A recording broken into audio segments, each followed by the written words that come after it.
When people ask me what is the most destructive force in a person's life that can destroy their health, happiness, family and entire destiny in a matter of moments, I simply answer, hate. It is an emotion that is not only dangerous, but also deeply misunderstood. Many people think that hate is a natural reaction to injustice or pain that someone has inflicted on them. And this is where the greatest illusion begins. Hate is not a defense. Hate is not righteous anger. Hate is a spiritual disease that corrupts a person from the inside, and its poison first destroys their soul and then often years later manifests itself in their destiny, in their body, in their relationships, in their work, or as a severe illness in a child. From a spiritual point of view, every thought, every emotion is energy. And just as there is the energy of life love, there is the energy of death hate. These energies carry information, form structures in our field and gradually shape our body and reality. The person who hates enters into direct conflict with the higher law, the energy of unity. For hatred is not only against someone, it is also against God, because it destroys the divine image in man, in the other and in us. Every strong emotion changes our field structure. When we love, our information space harmonizes, our spiritual body becomes more permeable to higher vibrations. Conversely, when we hate, the information field becomes compressed, thickened, darkened. Energy ceases to flow freely, tensions and aggressive oscillations arise, which gradually destroy health starting on the subtle level and ending in physical problems, accidents or the collapse of destiny. Karma is not a punishment. It is a natural mechanism of balance. If someone feels hatred and feeds it, sooner or later the same destructive energy will come back, not necessarily in the same form. It can come as betrayal, as illness, as loss of a child, as financial collapse. Often people ask why it happened to them, why they are suffering, why they didn't deserve it. But their consciousness has forgotten, their soul knows. Hate has an even stronger impact when it is turned against loved ones. People often do not realize that every thought of hatred towards a parent, partner or child leaves an imprint.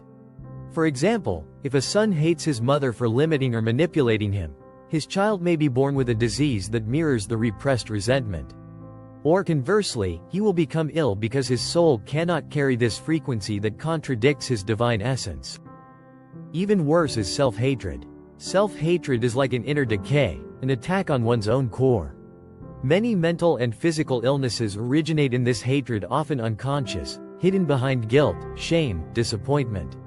Self-hatred is also transmitted to children. The child absorbs it as the basic emotional code of the mother or father. Spiritual laws are not static. One's consciousness is constantly shaping reality, and if we hate, we begin to attract people, events and circumstances that match this inner resonance. For example, a woman who hates men perhaps because her father has failed her or her partner has abandoned her will begin to attract men who will hurt her, humiliate her, or ignore her. Not because she deserves it, but because her field exudes an image of, all men are evil, and the world confirms this image for her. The law of resonance works without emotion. It doesn't evaluate, it only mirrors. Hate is like a program that runs subliminally, and then we wonder why the world behaves so cruelly. But it's not cruel, it's just responding to what we carry within us. How does hatred manifest itself in the body? Every organ in the body is related to certain emotions. The liver and gallbladder are associated with anger and hatred. People with chronic problems of these organs often suffocate in themselves for a long time. Internal tension, anger, dissatisfaction with fate. The heart is associated with love. If a person fails to love and instead hates, the heart field closes and cardiovascular problems arise. Cancer is often related to repressed pain and a long-term inability to forgive. In a karmic sense, the stronger the emotion, the deeper the karmic inscription. And hate is one of the strongest emotions ever. Especially when it's repetitive, when a person feeds it for months or years. Such emotions not only create future suffering, but also block help from above. High spiritual forces cannot tap into the field of a person who hates. His structure is too coarse, too darkened. Hate often comes from pain. When the soul is wounded, it naturally tries to defend itself, and hatred is a form of defense mechanism.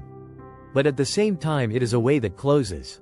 If a child has been repeatedly hurt, misunderstood, or abused, their soul may reject the world and people as a whole.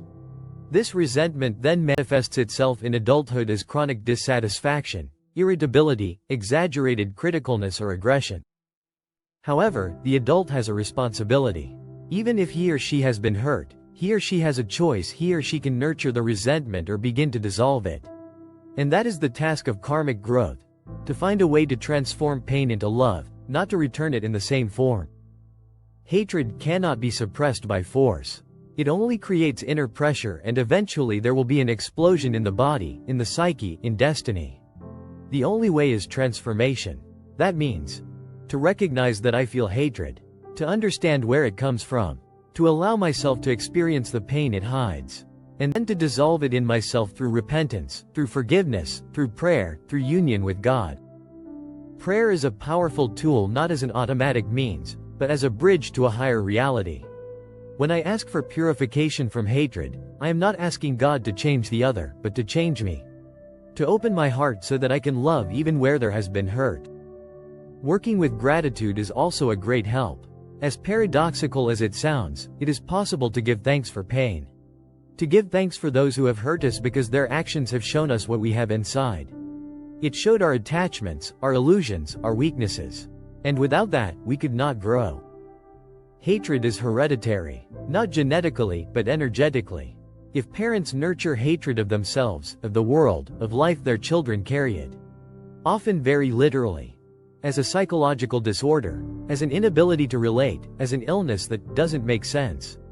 The child is born with the parent's field. And if that field is saturated with pain and resentment, the child will accept that frequency as normal. Thus, hatred is passed from generation to generation until someone breaks the chain. The one who transforms the hatred changes the whole line. It brings light where there have been centuries of darkness. And that is the greatest spiritual act we can do, not just for ourselves, but for our ancestors and descendants. Hate is not just a bad emotion. It is a program of destruction that destroys the human soul, body, and destiny. It is a spiritual virus that infects our fields and attracts suffering. But it is also an opportunity. Every hatred hides pain, and every pain hides the possibility of transformation. The strongest people are not those who hate, but those who can love where others would damn. When we understand that hate is not our protection, but our disease, we begin to heal. And once the light of love enters the darkest corners of the soul, hate loses its power. And then karma begins to change.